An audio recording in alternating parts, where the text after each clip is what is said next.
पुरुषो ह वै नारायण कामयत प्रजासृजेयेति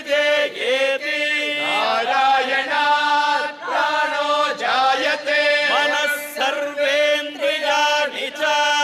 वायुर्ज्योतिरापः पृथिवी विश्वस्य धारिणी नारायणात् ब्रह्मा जायते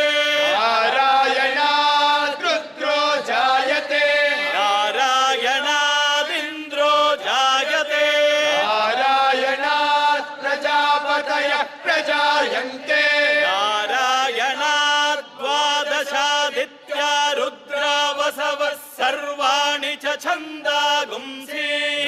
नारायणादेव समुत्पद्यन्ते नारायणे प्रवर्तन्ते नारायणे प्रलीयन्ते ॐ अथ नित्यो नारायणः ब्रह्मा नारायणः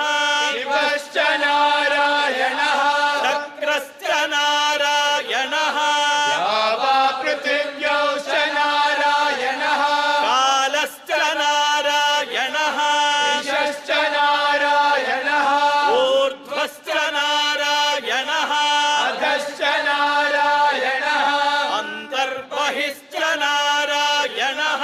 नारायण एवेदगुं सर्वं यद्भूतं यच्च भव्यम् निष्कलो निरञ्जनो निर्विकल्पो निराख्यातः शुद्धो देव एको नारायणः न द्वितीयोऽस्ति कश्चित्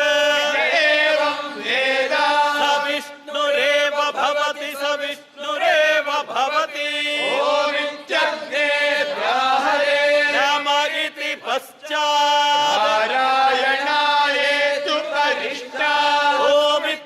ओमित्येकाक्षरम् नम इति द्वे अक्षरे नारायणायेति पञ्चाक्षराणि एतद्वै नारायणस्याष्टाक्षरं पदम् यो ह वै नारायणस्याष्टाक्षरम् पदमध्येति अनप्रभ्रव सर्वमायुरेति विन्दते प्राजापत्यगुं राजस्पोषं गौपत्यम् ततो मृतत्वमश्नुते ततो मृतत्वमश्नुत इति य एवं वेद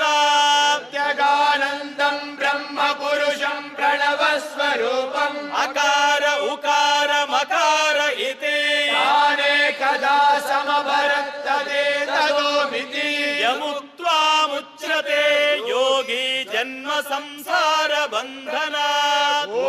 नमो नारायणायेति मन्त्रोपासकः वैकुण्ठ भुवन लोकं गमिष्यति असिदं परं पुण्डरीकं विज्ञानगणम् तस्मात् तदिदावन्मात्रम् ब्रह्मण्यो देवकी पुत्रो ब्रह्मण्यो मधुसूदनो सर्वभूतस्तमेकं नारायणम् कारणरूपमकार परब्रह्मो एतदथर्वशिरो यो धीते प्रातरधीयानो रात्रिकृतं पापं नाशयति सायमधीयानो दिवसकृतं पापं नाशयति आद्यन्दिनमादित्याभिमुखो धीयान पञ्चपातकोपपातकात् प्रमुच्यते सर्ववेद पारायण पुण्यं लभते